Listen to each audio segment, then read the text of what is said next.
Hello, ladies and gentlemen, boys and girls, children of all ages. Welcome to Coffee, Tea, You and Me.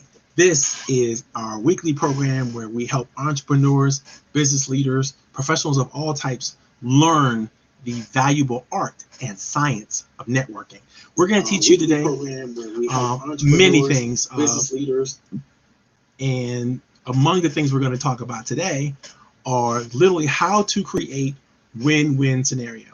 How do you create scenarios and situations where no matter what happens, everybody wins? Now, this is extremely valuable information for a lot of people because, quite frankly, we're used to, when we're talking about professionalism, we're usually talking about win-lose situations where there's a leader who wins and the followers lose, or there's a salesperson who wins and the person who buys from the salesperson kind of loses, or there's an opportunity for people who just generally relate to each other, and it's all about learning how to basically stress one another out and create opportunities that are not necessarily good.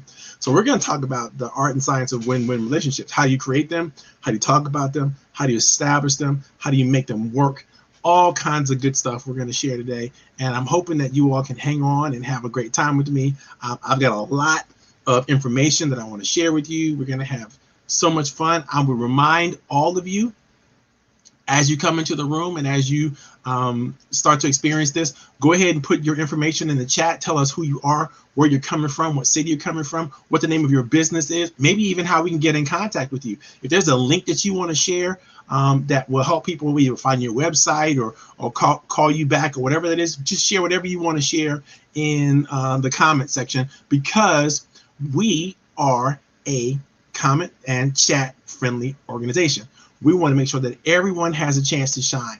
And so if you're a small business leader or a small business owner or even a sales representative of some other business, we want to make sure that you have an opportunity to shine here and create opportunities for yourself. So go ahead and put your information in the chat. Tell us who you are. Tell us where you're coming from. If you have any other information, like how long you've known about the show or where you even found out about the show, that would be useful information as well. Also, feel free to like the show if you're on Facebook, or share it with anybody you want to share it with. In fact, if you've shared the show with other people, either on your Facebook page or your LinkedIn page or wherever you're doing social media, I'd like to know about that because I got a special surprise for you. So let's definitely, let's stay engaged, let's participate. If you have a question, feel free to ask that question and put that in the chat. Give us any information that you possibly can, and I'll be more than happy to give you a shout out. Now, other piece of homework, before we take a quick commercial break, is I've already lined up in the chat everything you need in order to participate and get our training material. So if you want to download that, you can go ahead and do that. There are some examples in the show notes as well. And if for some reason you can't get to that, let me know and I'll see what we can do to fix it. That's the Facebook post right there. It's also posted on YouTube. And so there shouldn't be a reason for it. If anybody for some reason cannot get to the training manual, can't get the link out of the chat, then definitely let me know. I'll see what I can do to remedy that. In fact, if I can post it again, I definitely will. I am going to post it again. Okay, so that's just to make sure, because I know some chat rooms work where if you log in at a certain time, your chat kind of starts wherever you log in. So we don't want to have that problem. We're going to go ahead and fix that and make sure you got access to everything you need right away. Okay, so we will be back with Coffee, Tea, You and Me in just a brief second.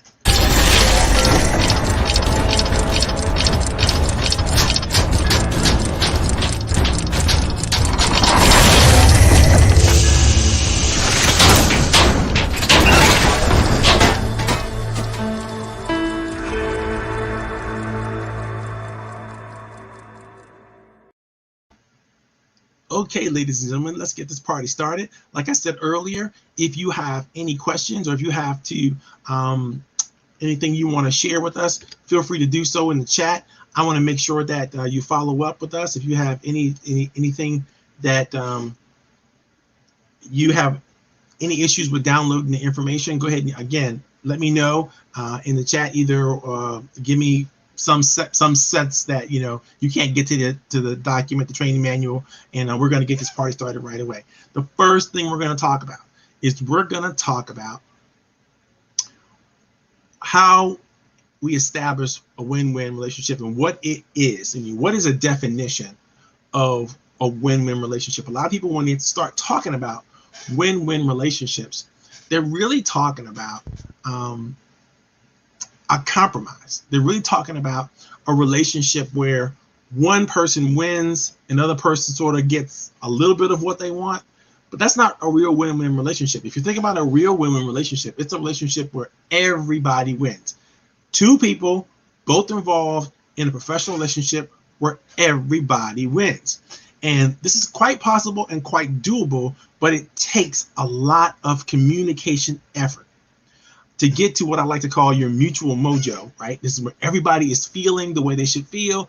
I'm really excited to work together, really moving forward in the strategic partnership or the relationship. And it's just a happy moment for everybody. That's a real win-win relationship. Now, one of the things that I think you're going to want to understand is there's kind of two segments of this concept when it comes to creating the agreement necessary to create in order to establish a win-win relationship. On one side of this thing is the agreement itself. What is the makeup of the agreement? How does the agreement what should the agreement look like? What should be the fundamental basis of the agreement? How did you exercise the agreement? How do you know when you're inside or outside of the agreement? All these things really are great communication things and structures to work out. We're going to talk about that. We're also going to talk about the principles, the things that you absolutely have to do in every professional relationship, and the values. These are things that are very important to talk about and communicate in very specific ways to specific people in every situation. So we're going to talk about that. We're also going to talk a little bit about some of the ancient wisdom. What does the Bible say? What do the ancient texts say about how we should work together, and what should we think about, and what should we do about that? We're going to talk about some of the best quotes from some amazing authors. We're going to be talking about things like, quotes from Benjamin Franklin, quotes from Alfie Kahn, quotes from Jim Stovall, and how does that affect what we think about when it comes to win-win relationships. And finally, we're going to do some exercises. We're going to do some exercises that help you really dig out what you need to know in order to accomplish and achieve win-win relationships. And before we get started, I want to make sure that everybody knows that you can answer and ask any question you want at any time during our session. So don't feel like you're hemmed in and you can't communicate or whatever that is. Utilize the chat. Be as expressive, as open as you possibly can. If you see someone else in the chat or see someone else in the room that you want to talk to, you can chat them up on the side while I'm communicating. I have no problems with that because I want you to get as much out of this as you possibly can. If you want to ask a question to me or somebody else that's in the room, feel free to do that. It won't be disturbing me. I may briefly look at the chat box to see if there's any questions or anything. But no, I won't be disturbed by you putting information in the chat box or anything like that. I probably can't answer you via text message because I'm trying to talk and probably do access too much of my brain at one time. I'm a little ADD, but I'm not good at it just yet. So yeah, Scott, there's no news from GMU. My buddy Scott asked me about that. He knows I'm applying for a situation over there, and I have applied for it already, and I haven't had any news from them, but I never get any news for these things that I apply for. I just look at it one day and all of a sudden I'm no longer in consideration and they hired somebody else. So we'll see what happens. That's why I like going through the what I call the big door, and the big door is the door of relationship. When you try to find things that you happen and you do it just through the normal application door, then it's easy to be eliminated for some reason that you'll never know about. But it's important to keep plugging at it and keep trying and see where we go. So thank you for asking, Scott. But that's not working out so far. Let me see where we're going to go. Okay, back to win-win relationships. Okay, so mutual mojo is that state that you get to with a person when you're working together on something where just things are just working out. Some of you may have had projects that you work with people and you just thought this person, whoever you're working with, was just like one of the best people to ever work with. And you had so much fun working together. You enjoyed your meetings with one another. You look forward to talking to each other. This is when you know you have a great win-win relationship. If you in any time feel hesitant to work with somebody because you got more important things to do, or you got things that take up your time, or things that you feel like, I don't really want to do this with this person, then you're probably not in a win-win relationship. It is going to be some really some good tells that'll let you know that your things aren't working well. Not just your feelings, but you'll find that projects drag along, people don't do what they say, all kinds of good stuff. Now I'm going to share with you quickly before we get into the meat and the potatoes of our text today. I want to share with you some big ideas when it comes to win-win. And one of the biggest ideas is this one. Just because you can do it alone doesn't mean you should. Just because you can do it alone doesn't mean you should.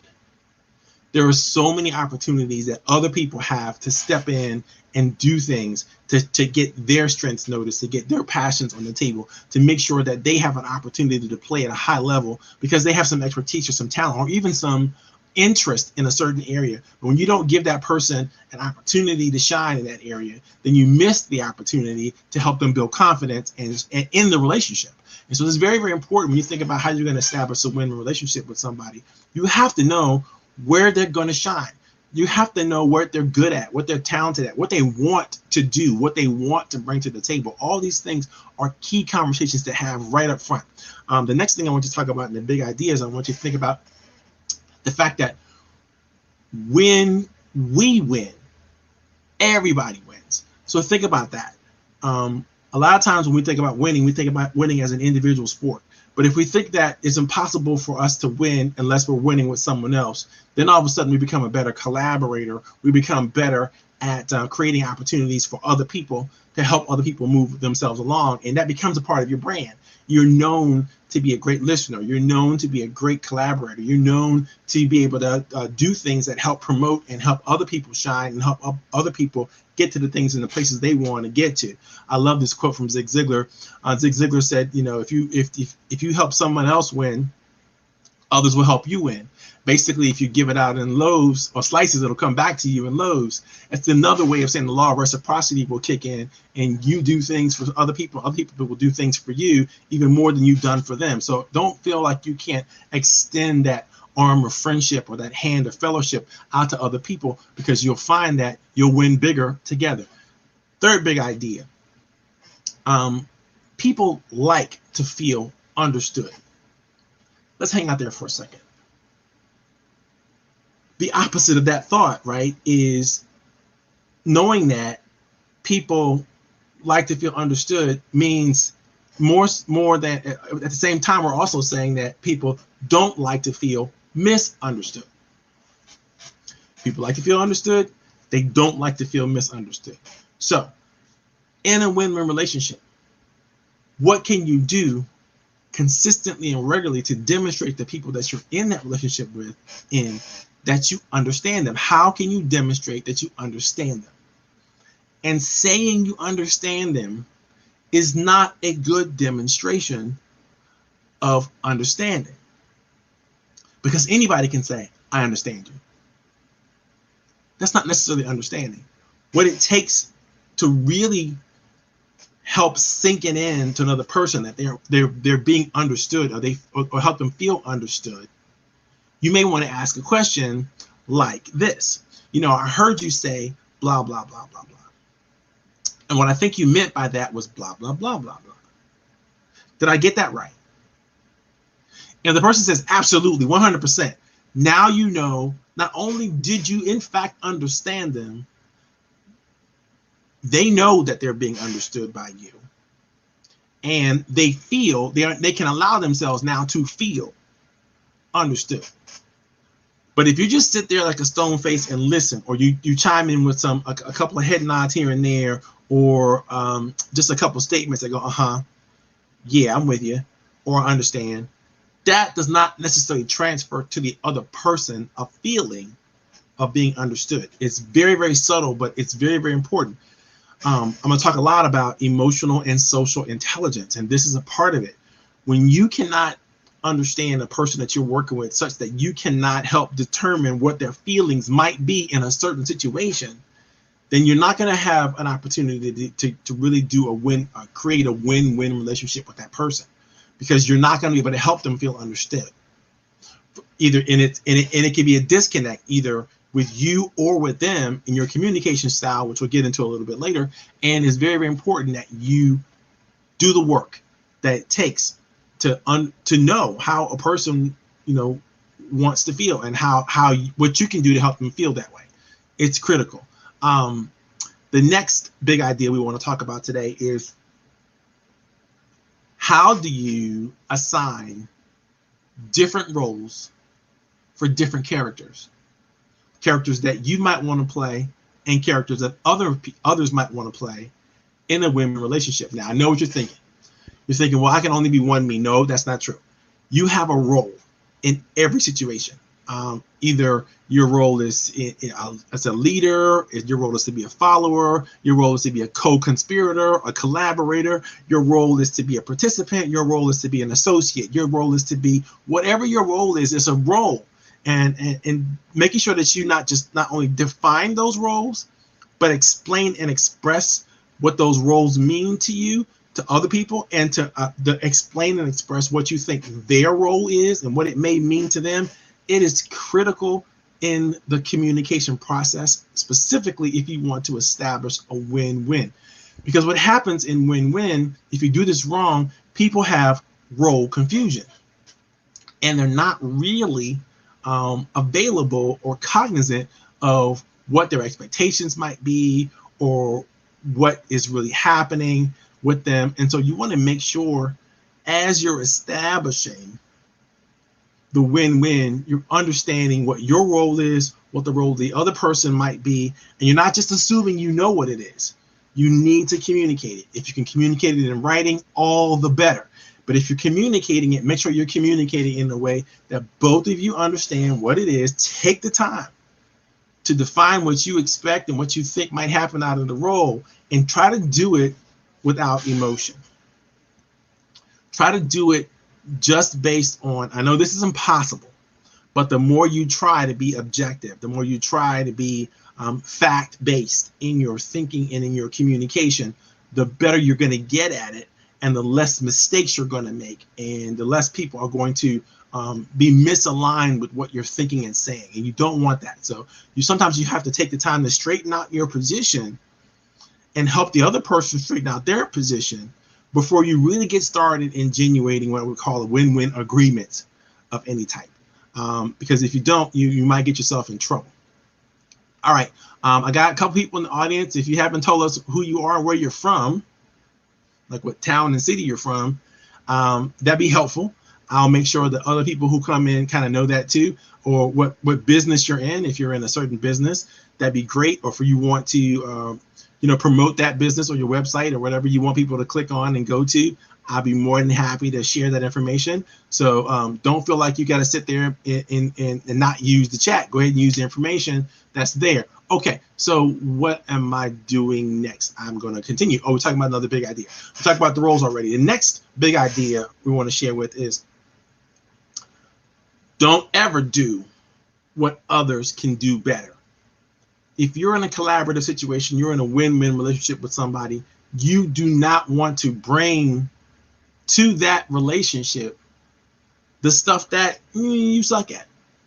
You want to bring into the relationship the stuff that you're good at, where you're golden, where you can be credible, where you can be counted on, where you can make a commitment and you can honor that commitment on a regular, consistent basis. You don't want to try to do things in a brand new collaborative relationship or win-win relationship where you're not necessarily sure, especially not up front. Later on in a relationship, after you've maybe completed a couple of projects and you want to use each other for some developmental purposes, and you want to really bounce some ideas off of someone, your win-win partner is a great person to go with. But right up front, you want to make sure that you're leading with your strengths and you're playing to their strengths and you're helping that other person play to their strengths. That doesn't mean you shouldn't acknowledge your weaknesses, because you don't want to have your authenticity questioned at any point in time in the relationship. You want people to know, okay, I'm really, really good at this. You can really, really count on me for this, which means you can't count on me for this other thing. And I love this thought process. If everybody's ever done a SWOT analysis on themselves, and SWOT is an acronym, stands for strengths, weaknesses, opportunities, and threats. On the opposite spectrum of every strength is probably a weakness. And so if you think about, some people can only think about their weaknesses because that's kind of like their mind is sort of glass half full kind of person, right? So they're thinking about their weaknesses and the threats all the time. But if you exercise a little creative thought in that process, you might realize on the opposite side of a weakness is a strength, and the opposite side of a strength is a weakness, and the opposite side of a threat is an opportunity, and the opposite side of an opportunity is a threat, right? And so they may help you really do some thorough analysis when you talk about doing a SWOT analysis of what your strengths are, what your weaknesses are, what your opportunities are, what your threats are. Always look back when it's all said and done and go, okay, is there any correspondence between, or co-relationship between the threats and the opportunities and the strength and the weaknesses? Remember, threats and strengths are and weaknesses are internal to you. Opportunities, did I get that right? Yes, strengths are internal to you. Weaknesses are internal to you. Opportunities and threats are external to you. And so you're going to get opportunity from someplace outside of yourself. You're going to get threatened from someplace outside of yourself. Yeah, I got that right. So let's make sure you think about that when you're doing the SWOT analysis, but try to make sure that you're operating in the strength zone. So if you have somebody trying to collaborate with somebody and they don't have the strengths you need to either shore up your weaknesses or to propel you both forward, then you're probably not going to have a good win-win relationship with that person, because you're going to find that person is weak in the area where you need them to have some strengths. You get what I'm saying? And so you want to make sure you don't do that. Don't do what others can do better. The next big idea is principles always lead the way. Everything I ever teach anybody all the time, I always make sure I share with them some basics about the principles. There's always going to be principles involved with everything you think, say, and do as a human being. These principles existed way before you. They're going to exist after you. You can't control them. You can't manipulate them. All you can do is follow them, like the law of reciprocity. This is the same law that says it's the law of the harvest, right? You have to put in the right effort to get back the right return. Everything you want to get a return on requires an effort in your part. And so it's action, reaction. It's the law of physics as well as the law of human development. So if you want to grow in an area, you're going to have to make an investment. You have to make an investment of time, of talent, of treasure in that area that you want to grow. And then you will find that sort of the universe and other people around you will back you up. We'll start to say, okay, yeah, we recognize your growth, your talent in this, and we're going to give you opportunities to do even more because we recognize your growth and your expansion in this particular area. The more focused and purposeful you are in this area, the better you're going to be. But principles, if you break them, always have the exact same consequences. Failure, pain, anger, frustration. You're not going to get around it by breaking the principle. You're just not going to do it. You have to follow the principle. So the more you know about the principles that govern whatever it is you're trying to do, then the better you can be at making sure that your behavior, your thoughts, and even things that you communicate is based on principle.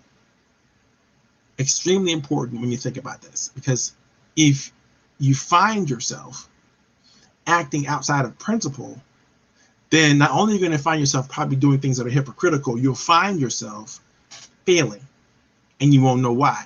And it's usually because you're bumping into a principle.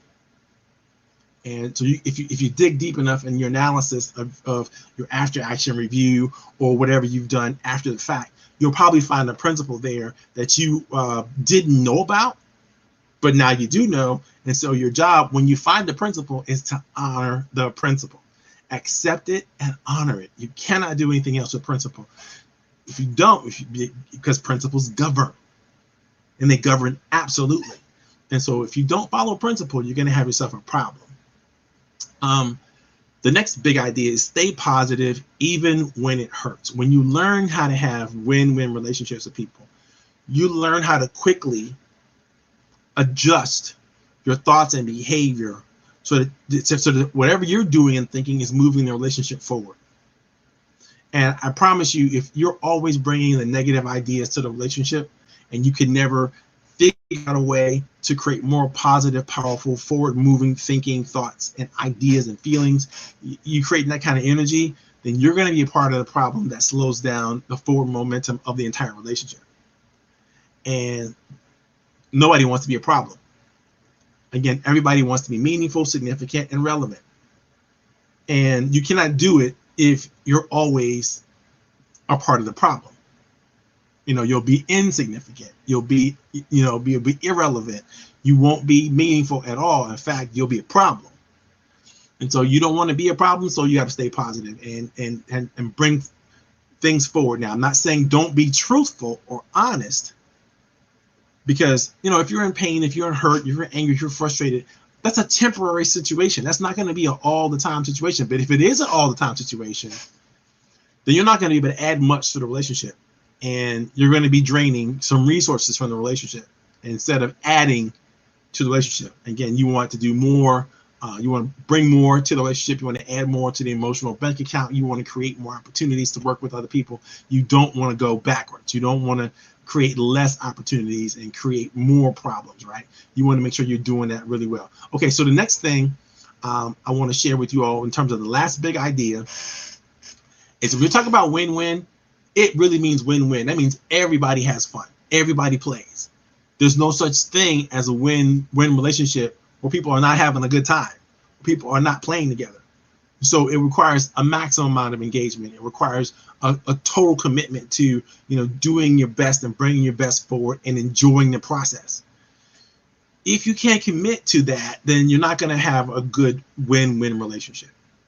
All right, so let's get into some of the details. Does anybody have any questions about anything I've shared so far? Anybody have a thought they want to throw in? An idea or a question that they want to share? How do I get this thing back down? I forgot how to do that. Come on, Marvin. Let's go back to the regular window.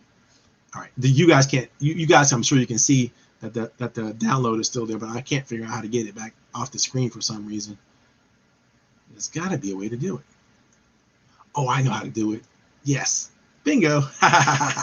Okay, I'm figuring out this tech. It's all gonna work at some point. I really do. I promise you it is. So I have two people coming from Facebook and somebody coming from, Saresh liked it from Facebook. Thank you very much, Saresh. I really appreciate that.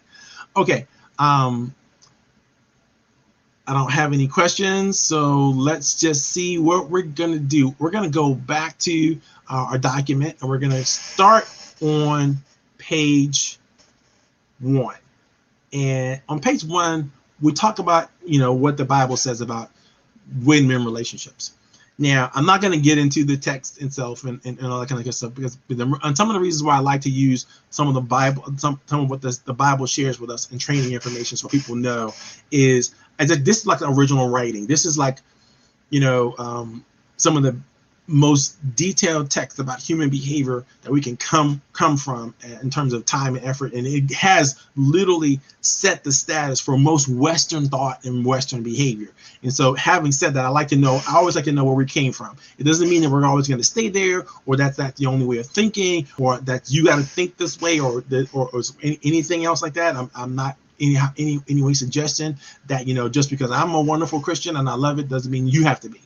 All right, so let's talk about that. Okay, the Bible on win-win relationship. Here's one of the things that couple quick ideas the Bible gives us, and the biggest ones are things like this: do good, share, and sacrifice for others.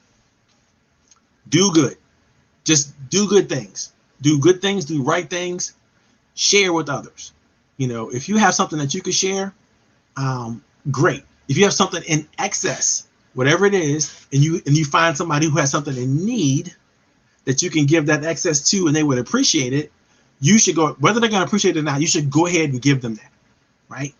Also, it's okay to sacrifice for someone else. It's okay to even give something that it would be a sacrifice for you to give to someone else. And I would say that's where most people have problems, because a lot of people don't want to give more than they think they have to give. And they don't want to have themselves or their family somehow suffer because they gave more than maybe they should have given. And I'm going to say there's a lot of thoughts and arguments about that and all over every religion and culture that I could think of. And I'm going to say that be careful how you sacrifice for others. Because if you're sacrificing something of value to yourself, that's not going to be appreciated with someone else. And not only is it valuable to you because you worked hard for it, it's valuable to you because if without it, you're going to suffer, right? If you're going to get into that situation with someone else, I would think you would make sure that you felt led to do that. You felt called to make that kind of sacrifice, and you just go ahead and do it. You don't do it to show off. You don't do it to boast or brag. You just do it because you feel like it's the right thing to do. You feel like it's a part of your mission to do.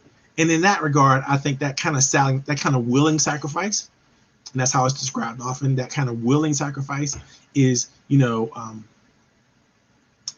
some of the best things you could do for another person. It's often said in situations where people are in a battle situation where men and women may sacrifice their own lives or may risk their own lives for the benefit of someone else who might be getting ready to ship out and go home in a couple of days or whatever. And it's happening all over throughout history. It's always happened when people have made that final sacrifice for one another. They don't do it for a country. They don't do it for, some idealized situation. They do it in the moment because they understand and know each other and they love each other and they trust each other. And so people are willing to make that kind of sacrifice. Again, starting with the communal value they have in that relationship. That's why it's important to establish WinWin relationships, because someone's not going to be willing to make a sacrifice for you if they don't know, like, and trust you. If they do make that sacrifice for you, it's out of love. Even if they don't know, like, and trust you, they just don't know how to love you personally. They know how to love you generally. I hope that I beat that up enough. I want to be careful to mention that, we have a deficit in the understanding of character in terms of how it works in America and the UK today. Honor, those kinds of words like trustworthiness, respect, responsibility, fairness, caring, and citizenship don't mean what they used to mean to everybody. Now, I think we have to have the discussions. If we're going to enter a win-win relationship with someone, we have to have the discussion about those character defining traits that make us who we are.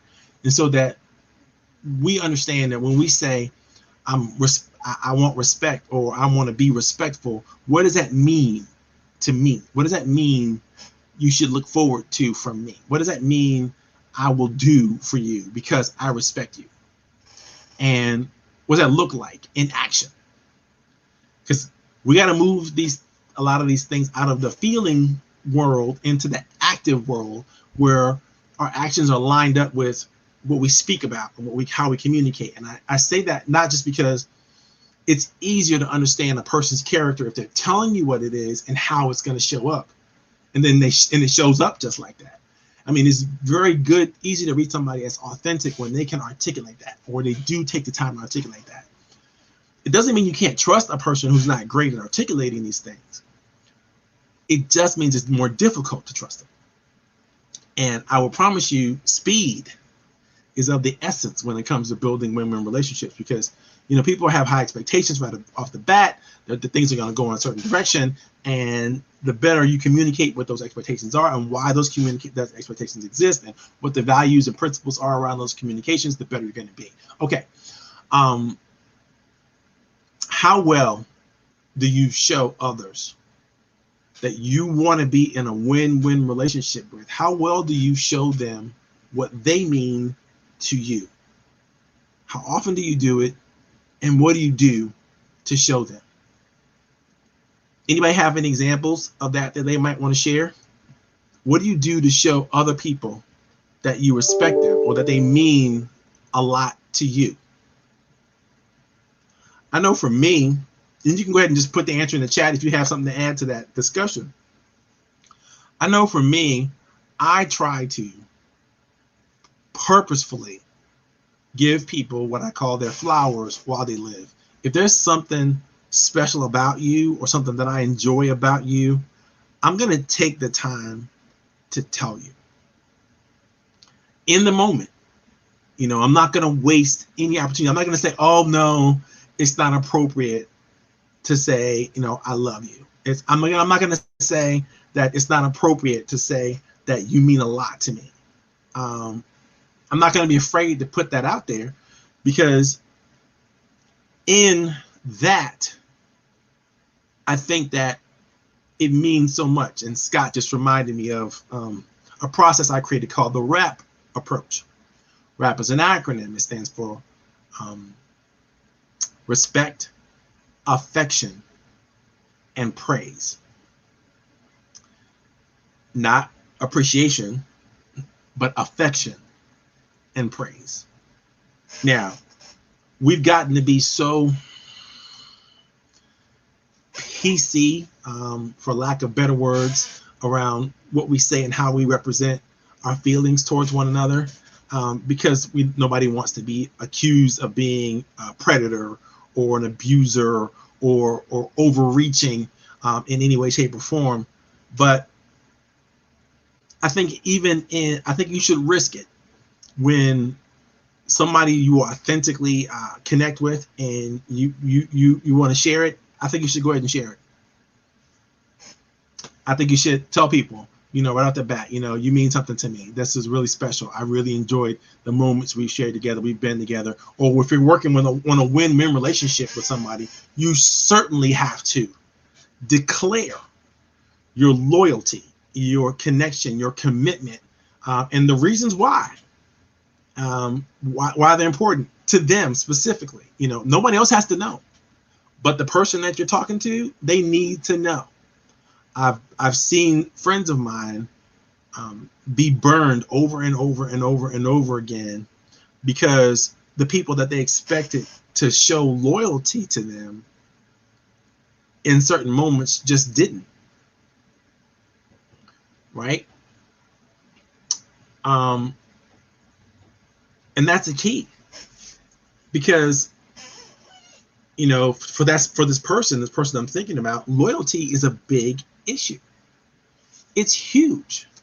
More important than anything else, loyalty is out there. He's expecting his friends and his associates to be loyal, but he never says to them, I am committed to being loyal to you. I hope you feel the same way. And if for some reason you do not feel the same way, I hope that you would respect me enough to share that information with me so that we can work on that, because I want your loyalty. You see, that conversation doesn't happen often with people who call themselves in a collaborative or creative relationship, because they just don't know how to share it without feeling like they're either being needy or overreaching or going too far. And I think we have to sort of tear that wall down, that emotional wall down that we build up sometimes to protect ourselves, and let people in and let people know that this thing will make me vulnerable, make me feel vulnerable, and will test our relationship to the point of breaking if we're not careful. So let's just address it right up front. Right? And yes, Nancy, the P in the RAP approach is about praise and praising them around others. Now, but we're talking in today's context, we're talking about win-win relationships, and those are individual relationships with individuals, and they really don't necessarily exist into the framework of a team or the framework of another group of people or whatever that is.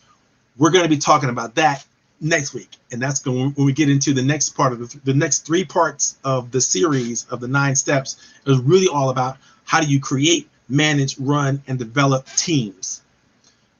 The first 6 steps is how do you first get your individual act together, and then how do you start working collectively with another person, interpersonal, and how do you have interpersonal relationships with people. So we're on the 6 steps of that, but that's okay. That's why I explained it to you. Okay, so you don't have to worry about that. But that is, yes, that part of the RAP approach is really about praising them in a way where you can transfer the trust that you have in someone or the caring that you have in someone to others. And that helps them establish their brand, establish their connections much easier than if you just kept it all to yourself, right? So it's very, very important. By the way, if you haven't put your information in about your business in the chat, please do so, because people are going to watch this on Facebook and on YouTube that are not necessarily connected to you right now in the future. And so you may want to have them reach out to you about something in business. So if you or whatever business you're in, I suggest you put it in the chat and links to whatever information that you want people to find their way to. Because we want to make sure we keep this business friendly. And so I'm not shutting down opportunities for anybody to express themselves. In fact, I'm going to give a couple of you all a shout out today, just because I know you're wonderful and you're brilliant at what you do. Like Scott, for instance, I know is brilliant at cost estimation. He's brilliant at helping bring new construction on the table and bringing people to understand how to value the cost of any type of construction. And so he's one of the originators of the BIM software idea and how it all comes out and how it all works. If you want to have a building project or you have a construction project and you need to have a good idea of what it could cost to make, you got to contact Scott. That's all there is to it. He's one of the best in the business, if not the best in the business. And I'm proud to say he's a friend of mine and a fellow veteran. So let's give him that opportunity. And also my girl Nancy is amazing when it comes to everything in terms of creating your personal brand, your personal presentation, the language, the writing. She's spiritual at it. Not just good at it. she takes it to another level. So she's a good person. If you need to polish up your presentation, if you need to, just put your best foot forward in documents or resumes and anything you want to do that's going to show the best in you, you want to represent it well, and you want to have the right images and the right branding material and the right everything. And my girl Nancy is amazing at that. Put your contact information in there, Nancy. So that people can know how to find you. I got the website. That's where you want them to go. That's fine. And my boy Suresh Kemlani. Suresh is one of the best tailors ever. He'll come to you if you're in the Washington metropolitan area. For a certain price, he might fly. I don't know. But Suresh is one of the best tailors in the business, and he will get you measured up and making sure that your stuff fits the way it needs to fit. And that's important because, especially even today, when you're trying to put your best foot forward and all you have is a video to do that, you don't want to show up looking shabby and ridiculous in your video. You want to look as polished and professional as you want to look. And when your clothes don't fit and things are not, they're buckling in the wrong places and all kinds of good stuff, you don't want to have that happen, because, it says a little bit about you and the quality of your character. People make the assumption about your character based on what they think they see, and whether they like it or love it, that's subject to their judgment, but you're not in control of it at that point. I mean, your perception of how they perceive you is out of your control, especially if you've done anything to try to control it. So that's the best I can do for that. So you can call my boy Suresh for that kind of stuff. Again, guys, put your contact information in the chat if you want people to reach out to you. Because it'll flow through to both Facebook and YouTube, and you want people to be able to find you and identify you. Okay, so we're talking about win-win relationships and what you need to do. And we had a couple thoughts about what the Bible shares with you. I got to share this with you. There was a time in our country when, people would compete with their neighbors about how to be good to one another. And how to be hospitable. And there'll be no such thing as a new neighbor coming into a neighborhood without getting assaulted with cakes and pies and whatever, things that were around them. It just didn't happen. If somebody died or somebody had a problem, and then the whole neighborhood would come around that person and do what they can to support and feed and be kind to that person. In the Jewish communities, people sat shiva for you. And it depends on different cultures or different communities, but it was always, no matter what community it was, there was a time when everybody just knew we had to take care of each other. We had to listen and pay attention to each other. If somebody was having a special day, a holiday, whatever that is, a birthday, whatever, the community rallied around that person and celebrated and honored them in a way that was meaningful to their family and to other people. This is very, very important. This doesn't happen anymore. My grandmother used to call this, Southern hospitality. A stranger would come through town or even to the church. She'd invite them over for Sunday dinner and roll out the red carpet. I mean, plates that we didn't get the chance to eat off of, and all kinds of good stuff kind of showed up when there was a guest. And literally that's how she treated everybody who was new that ever came into her house. She treated them as a guest, and she would make sure that whatever they needed to feel comfortable, it just magically appeared. And if we didn't have it, guess who got sent for the store to make sure we got it? So it's incredibly important that when you're talking about establishing a win-win relationship with somebody, that you're looking to figure out what they need to be comfortable and whatever you can contribute, whatever you can do to make them more comfortable, then you need to do it. The last thing you want to say to a person that you want to be in a win-win relationship with, or is like, it sucks to be you, that you don't have the right, whatever it is that you need. You don't want to be insensitive. You don't want to be, in fact, you want to be really sensitive to their needs and really sensitive to what makes them tick. Because if you're not, then you're going to damage the relationship instead of strengthen the relationship. Instead of making a deposit, an emotional or social deposit into the relationship, you'll be making a withdrawal, because they'll bookmark that and go, oh, see, that's that time you said something stupid. I know people who have come to Coffee Tea You and Me when it was live and stopped coming because maybe somebody was a different political ilk or thought process or whatever to them, and they never really addressed it with the person. And so it's very, very difficult for them to establish anything when, it's win-lose. Somebody picks up their ball and they go home, then that's a win-lose scenario. Somebody won, somebody lost, even if nobody knew about it. But who always gets hurt in those scenarios is the others, and that's the rest of the community. So I would say to you, if you can't establish a win-win relationship with people that you're going to have an interpersonal connection to, whatever that is, then it's probably best that you don't show up at all, because it damages people. People don't necessarily know. They don't even know why you disappeared. They don't even know why you didn't like them. They don't even know why you didn't care for them. They don't know why they said something off color and you never addressed it with them, and they don't know what happened. Win-win requires a lot of effort. It's not always, you can't do this for everybody, and you can't, and you shouldn't really try to establish a win-win relationship with everybody. It's not necessarily, it takes a lot of work, and nobody has the emotional bandwidth to do this for everyone. So be very selective about who you want to get this close to, because a win-win relationship is not a short-term relationship. It's not a transactional relationship. It's a long-term thing. It's a long-term relationship.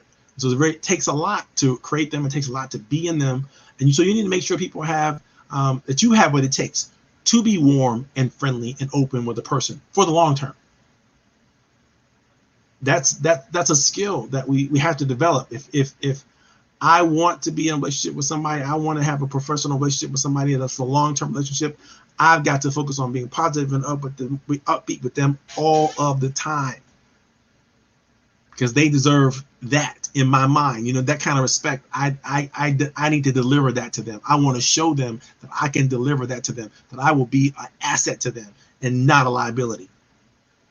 You get where I'm coming from? I hope that sinks into somebody. One way you can do this is to use stories to relay how important the relationship is to you, how important the person is to you. You can use imagery. You can use all kinds of allegory to help people know that you mean what you say when it comes to them. They need to understand. They need to get it, what they mean to you, and you need to do everything you can. Use whatever communication tools and tricks you can think of, so that you're adequately assured that they understand what the relationship means to you, what the hope for the relationship is, what the expectation of the relationship is, and that you believe in them. You believe they have what it takes to deliver and to help you be better, and vice versa. If you're not willing to communicate to that level, then you don't even go for a win-win relationship. Don't do it, because you're gonna cause problems. Another thing I got from the Bible that I love this, sort of establishing great win-win relationships with people is almost like creating a divine accountability. Because you're saying, I recognize that this person is special. And this person was put here for a special purpose and a special reason. And there's a reason why we're in each other's universe, in each other's space, and I'm going to honor it. And by doing so, I'm honoring the universe itself and everything that the universe brings. And I think that's a great way to think about your interpersonal relationships with people that you want in your inner circle. These are the people that you should be spending time honoring and supporting and serving and creating the kind of space in their lives where they feel like they can count on you, they can rely on you, they can depend on you, and you won't let them down. You won't be the kind of person who brings a lot of drama to the table, a lot of trauma to the table, a lot of problems to the table.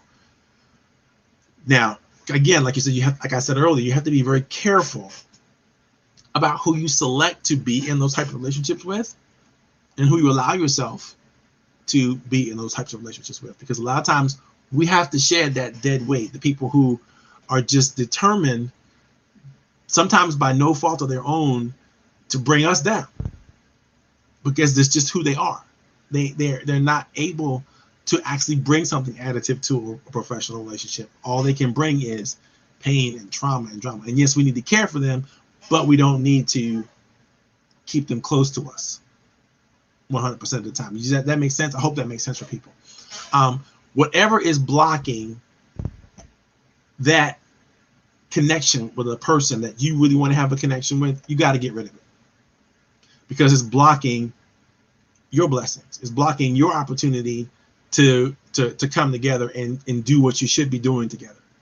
And I wouldn't test it, in this regard. I would be very, very careful to do the right thing as best I possibly could with anybody I'm working with, because that I truly want to have that kind of inner circle relationship with, a win-win relationship with.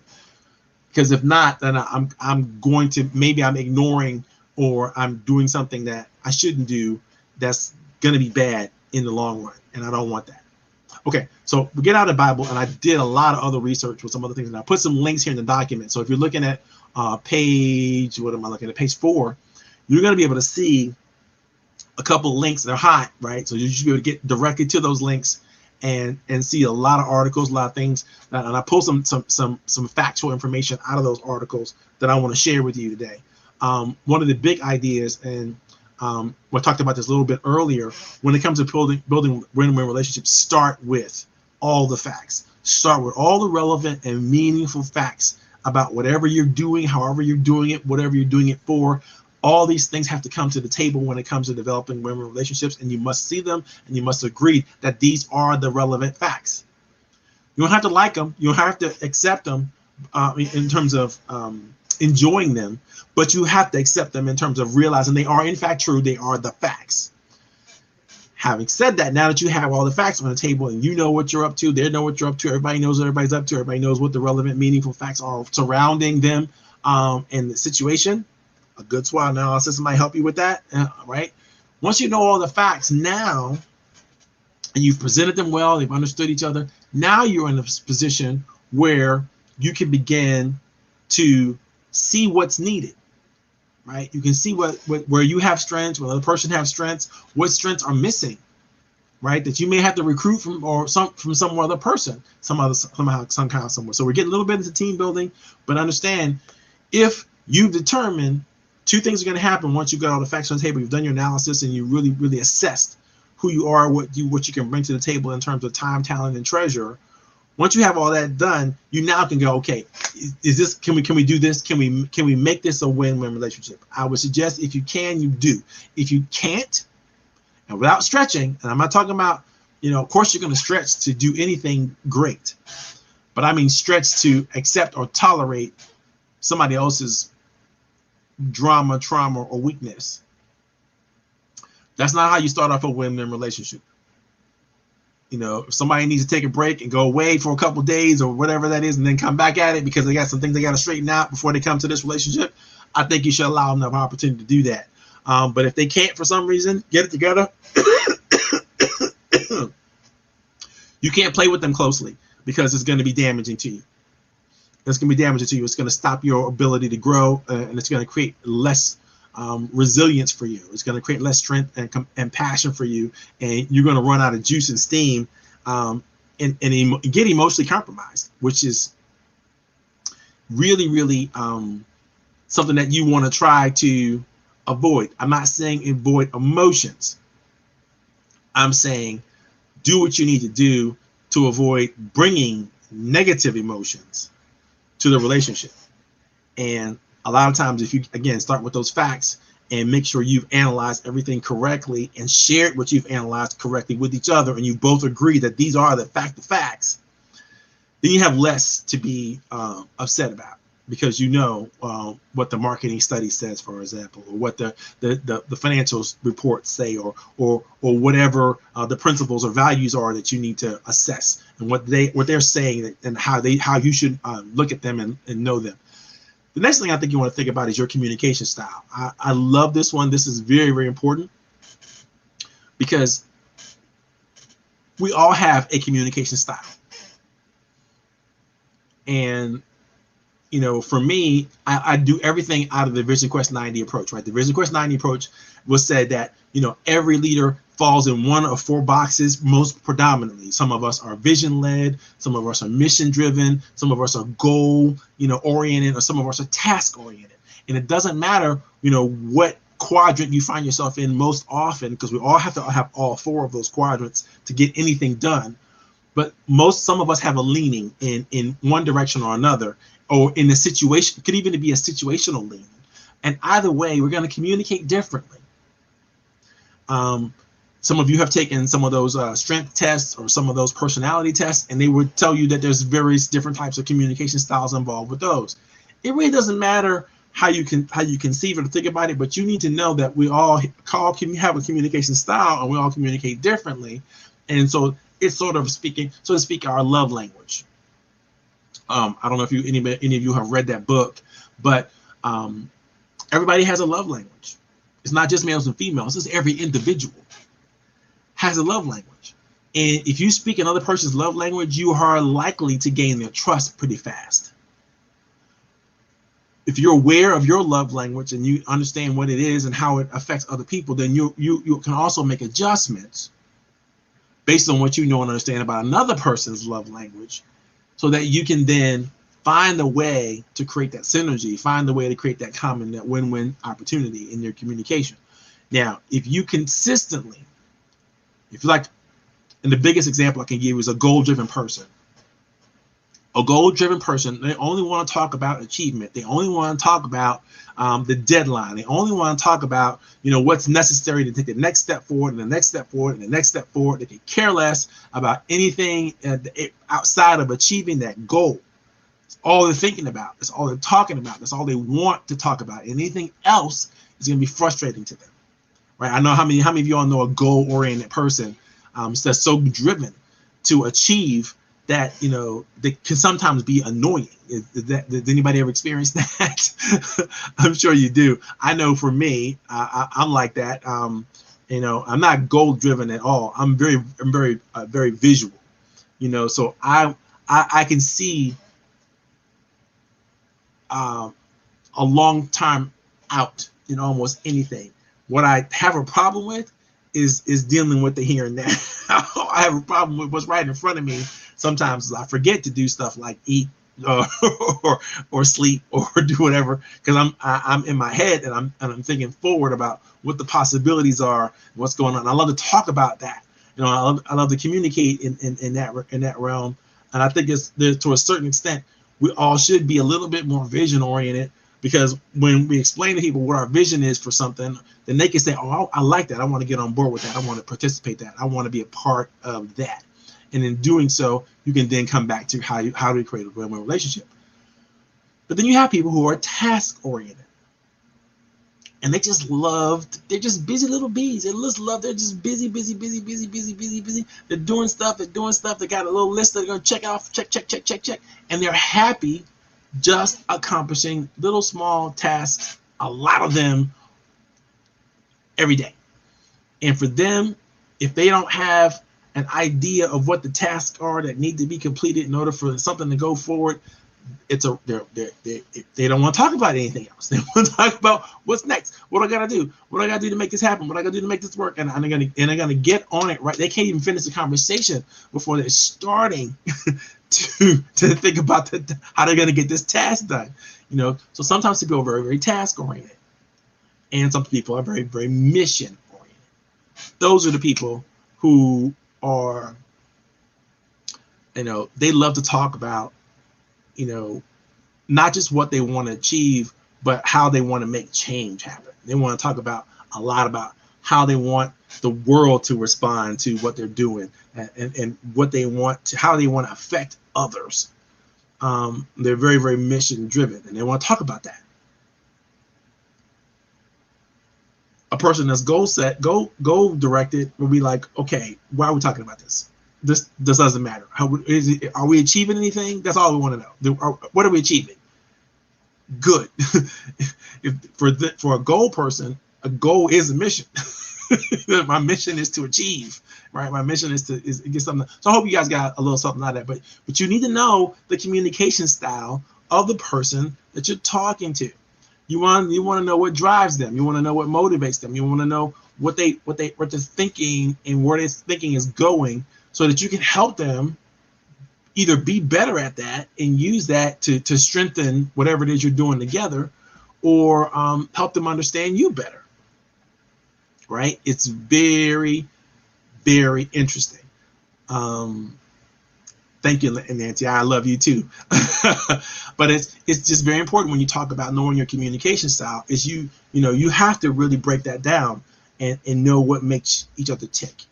And if you already know the answers, if you've known yourself long enough to know how to communicate that to another person, and you don't, shame on you, because you're making it difficult for that person to get along with you. I often will ask people to think about what it takes what another person has to do to earn your trust. And if you would start with that criteria in every relationship, people who really want your trust would probably do more to gain your trust, and actually do what they need to do to gain your trust, versus try to guess and figure it out. You ever notice a person sometimes that's trying to get your trust? Maybe usually it's a salesperson, right? But they're trying to get your trust on some concept or some idea, and they keep beating you up with the same idea, the same concept, in the same way. They never take the time to ask from you how you feel, what you need, what you want, what you're willing to afford. If you could afford it, where would you? They never ask any of the questions they need to ask before they pitch you a concept or an idea. So they don't even know how to speak to you. But they're guessing. They're guessing if they show you the right references, if they show you the right recommendations, if they show you the right quality of material, if they show you the right service agreement, if they show you the right colors or whatever, charts and all that kind of stuff, you'll automatically, magically go, yes, I trust you. I want that. But that's not how, that's not how a need shows up in people. A need shows up in people when they feel like, you know what? I think I could use that. I think I can see myself being better because I acquired that product or service. And as soon as you get them to articulate that, now all of a sudden they're like, oh, well, I have to have it.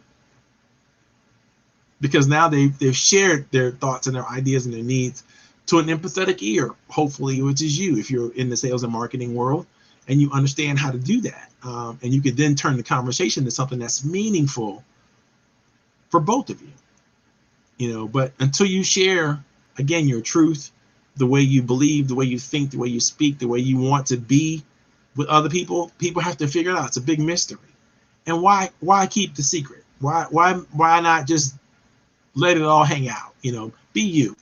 And the consequences will be great, because You'll be validated by people who want to validate you, and your haters will show up, and they'll let you know that they're not people that you can trust or you should want to be with.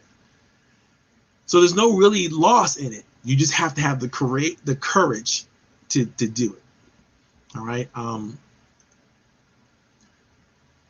Talked about communication style. The principle number 4 of this is, again, understand all the principles, right? If you don't understand the principles that govern whatever it is that you're trying to do, then you don't know the rules of the game that you're trying to play, because there always are the principles. Whatever game you're trying to play, I don't care what it is, it has rules.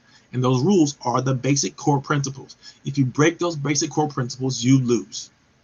When you lose in a win-win relationship, not only do you lose, your partner loses, because you're connected, right? And so if you don't know the rules, then you don't know how to play, you won't play well, you're gonna lose, and you're gonna cause problems.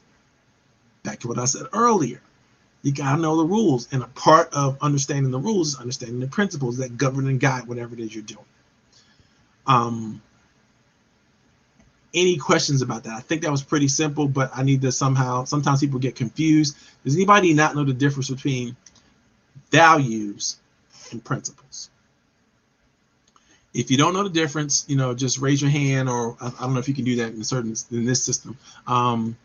Just if you want me to talk about that, put a 2 in the chat box, and I will. I'll talk about the difference between values and principles. If not, then we're going to move on, and we're going to talk about the next series of concepts and ideas that are important to know when you want to understand destiny partnerships, right? How do you look at a person and know that we're going to be in this for a long while? We're going to be together for a long while. And what do we need to do to develop that destiny mindset? So this is a tricky one, because in a win-win relationship, you generally want to, and you generally will, because you value the relationship over everything, you will sacrifice short-term results for the benefit of the relationship. You may be so connected to this person, you can't imagine doing whatever you're doing alone. And your capacity to care is so large that not only are you open to the feedback from this person, you want it. Because in some ways that person validates you. In some ways that person creates for you a sense of confidence and safety in yourself and in them. It's crazy when you are in a win-win relationship with somebody and they could tell you something that another person could tell you, but you would not care about it nor pay attention to it. You might even be offended. But if you're in a win-win relationship with somebody, there's that much trust going on that they could tell you almost anything.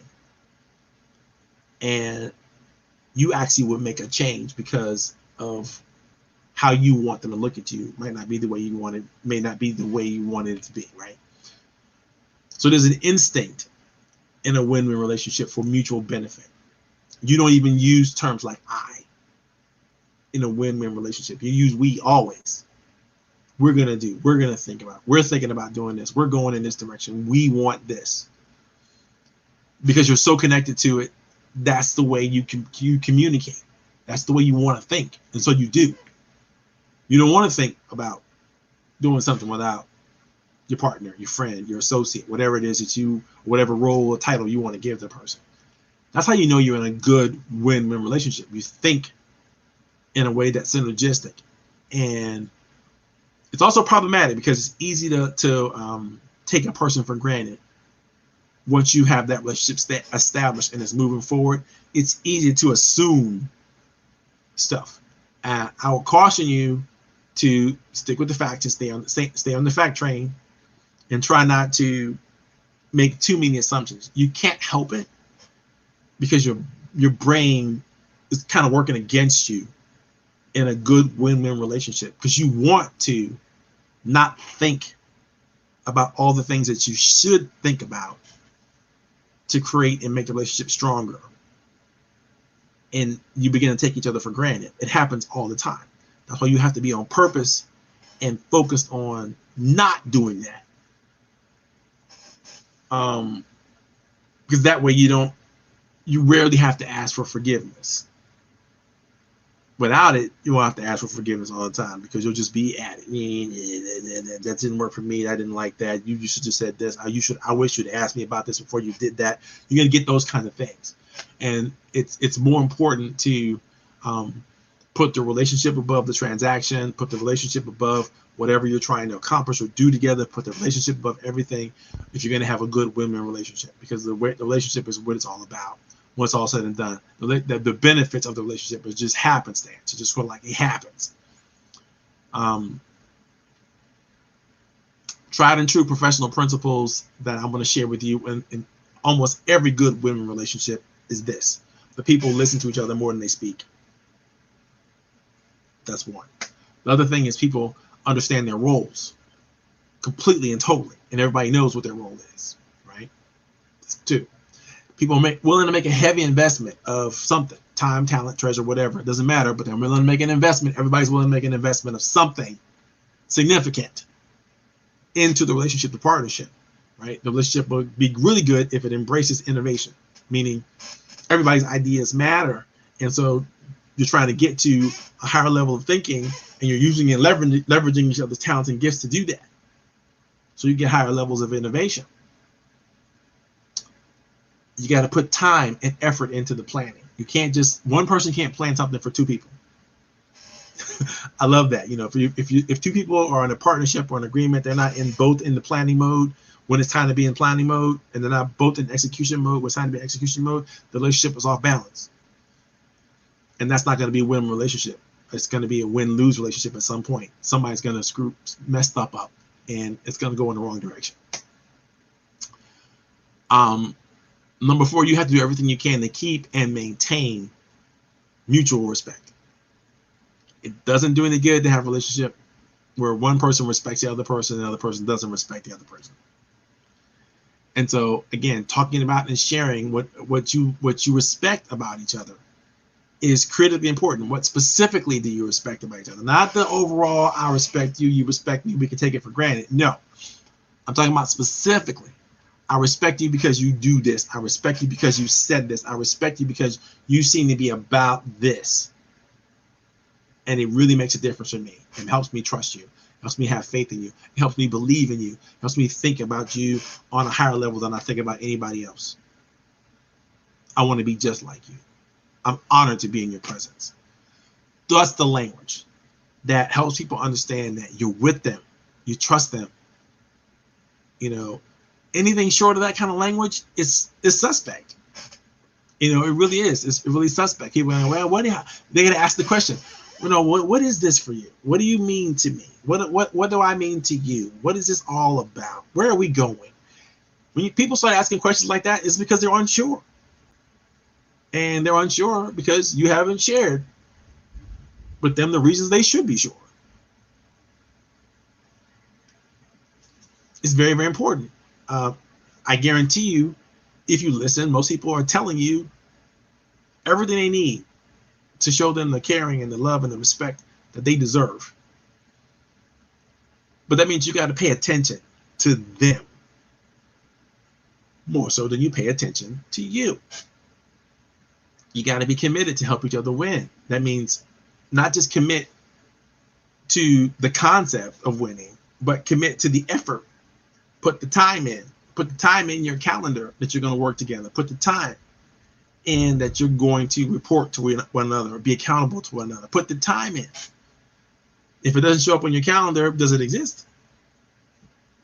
You know, we can go back and forth on that all day long, but the question is, you know, do both of you believe you have something if there's not something moving forward? If there's no meeting, then there's no next meeting schedule. If there's no regular consistency to how you connect and what you share and where you're going with this thing, then your relationship, even if it is still a win-win relationship, it's not a good one. You know, it's not moving forward. You're not growing because of it.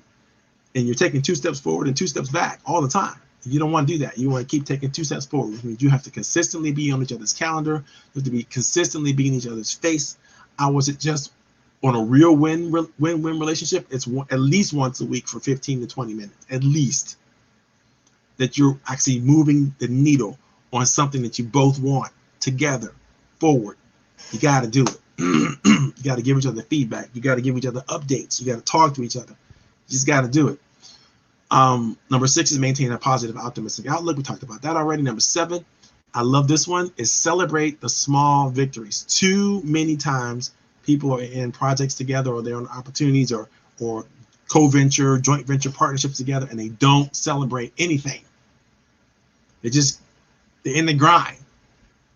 It's worse when it's two entrepreneurs who are used to being, on task mode all the time, right? When that's happening, it's hard to look up and go, oh, wow, I got a lot done. It's party time. We should work together and figure out how we can have a champagne toast online or something that's going to be a celebration and a demarcation of the success that you're having. Even if that success is we just cleaned the process up and we just started working together in a way that we know is going to work better than it's ever worked before. Or we just, had a new strategy, new technology, new thought that we tried out and it seemed to work. Celebration time. Right? Don't wait. Don't put it off until you got the big goal or you got the big whatever brass ring. Celebrate it. I love that. Sometimes I don't know how many of you all watch football, or basketball, but it's funny. I like to watch the highlights because the highlights of almost everything is when something crazy happens, something amazing happened, right? And then it's always celebration because everybody knows that moment, that catch, that pitch, that throw, that whatever it was, just was crazy. It was amazing.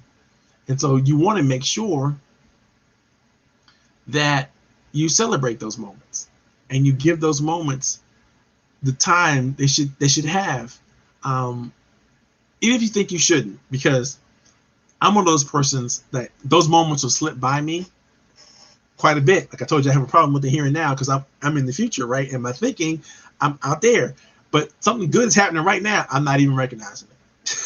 I'm not even paying attention to it. And so I need my friends and partners to say, hey, you know what? You should pay attention to that. You should celebrate that. I'm like, oh yeah, I should. And then I'll do it and I'll feel great about it. And I'll like, you know what? This is energizing. This is special, but I won't think to do it. Because it's that's not something I naturally do. I can plan to do it. I can plan to think about doing it, but it won't occur as a natural occurrence of what I do. Right? So that makes sense. So think about that. How do you celebrate with your partners? How do you celebrate with your friends? How do you honor the movements that you're making together? Even if it's a small thing, you got to celebrate those small victories. And the biggest thing I can tell you about that is, when people are no longer with us and we wish they were, because we didn't do all we could to honor and celebrate them when we could. That's when it really shows up and it hurts. And I don't want that hurt for anybody. I want you to think about, if you got friends and associates that you should be playing with, go ahead and play hard, have a good time, enjoy yourself. You only live once, really, so live it, do good with it, enjoy it. Okay. So that's there's some things exercises I want to share with you about. I gave you a lot of it already, but let me make sure, on page 8 of the training document are some ideas, some exercises that you may want to do to strengthen your win-win agreements or strengthen your skills in terms of creating win-win relationships. And I will tell you right up front, what's most important is that you know what you're willing to bring to the table and you're committed to bringing it to the table. You can articulate it, you can share it, you can give it to somebody. Do it. Don't wait. Don't go, well, I'm going to hold back and wait for them. No, do it. And then make them do it. Make them assess what it is they're willing to bring to the table and communicate it. Because you need to know what tools you're working with, how much time you're working with, how much strategy you got to get together. You need to know a lot of stuff. And this is a part of that data gathering process. If you don't know what you want, figure it out. before you decide you want to get into a win-win relationship with someone else. Because what are you winning if you don't even know what it is? All you're going to do is frustrate them and trying to explain it when you can't explain it, they can't understand it. It's impossible to establish that win-win relationship, right? So schedule those weekly meetings, update each other all the time. Create a half or full day planning retreat where you just get together for all day kind of thing and beat up some ideas, brainstorm some ideas, come together, find out ways to create that synergy, right? Spend some time in it, do a SWOT analysis, try the true voice process, brainstorm what your vision and mission might look like just for the relationship, not for your own individual relationship, but for the relationship right here. This is a win-win relationship. It needs to have its own vision, its own mission. And I'm not talking about a statement. I'm talking about a way of thinking and being, right? Review your plan progress weekly and make adjustments. Once you've created a plan and it's all well written, it's all well documented, you both understand it, you both love it, you both enjoy it, you got to implement it. And the implementation, you're going to learn new stuff. You got to come back and got to make adjustments. You got to review, right, to the plan so that, when you pick it up again, you're like, oh, this has been wrong for weeks. It's still wrong. Are we still doing this? I'm not sure. Pretty soon, the document's out the window and you're flying by the seat of your pants and you're making all kinds of mistakes. Don't do it. Don't do it. Come back to the plan, make adjustments to the plan, review, and move forward from there. Agree on your daily activities for each other. If there's something that you know that you both have to do on a regular to keep the relationship moving forward, even when you can't meet, then talk about what those things might be, and then trying to hold each other accountable. Could be email, could be voice call, could be some kind of thing that you do every day to remind each other. I did my 5 tasks for the day. Did you do yours? Did you? And then you get, that's again an opportunity to celebrate.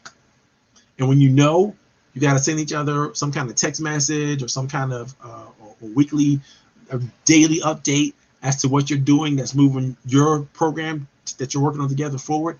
Then that a person is committed. And you also know if a person got sick or something happened to the person, and you need to follow up with them because they didn't report in. So whatever daily activities you agree on that moves whatever you're moving forward, do it. Now these are all the things that are going to help you establish and maintain good win-win relationships. If you do these well, I promise you're going to get stronger. You're going to find people to play with that you really want to play with, that could really make a difference for yourself. Could be joint venture partners, could be angel investors, could be anybody that you're thinking about that you can connect with and share what you have and have them share what they have, and together in the sharing you're 5 times better than you ever could be alone. That is win-win partnership. Next week, let me see if I can tell you what we're talking about next week. So those of you who are interested can be prepared. Yes, I can figure it out. As soon as I take this down, put that away, and bingo. Okay, so next week we're talking about, we're entering into the next phase. And if you've ever seen the 9-step illustration that I share with people, it's really about a ladder to relationship success, starting with the bottom, which is learning how to listen, and then moving all the way to the top, which is brilliant execution. So the top 3 concepts or ideas we're going to talk about over the next 3 weeks. 1 is creating a high-performance team. 2, planning to win.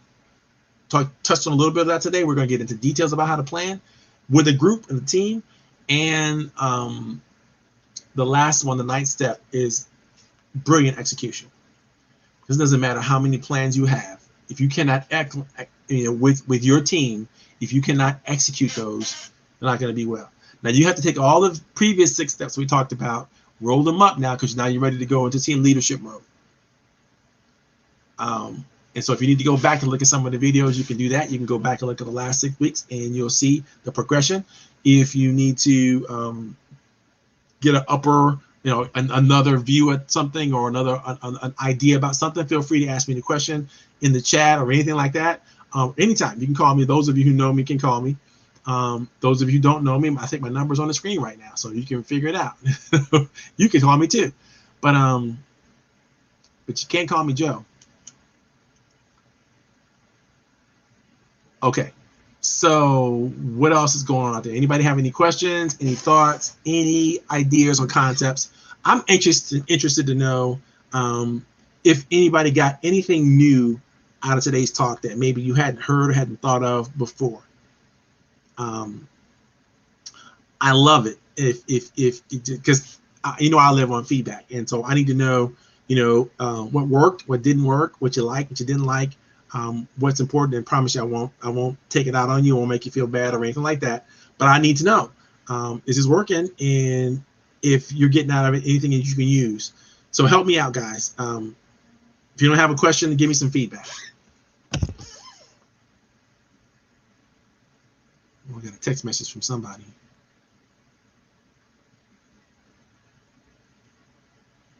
Who is this? Oh, cool. Okay.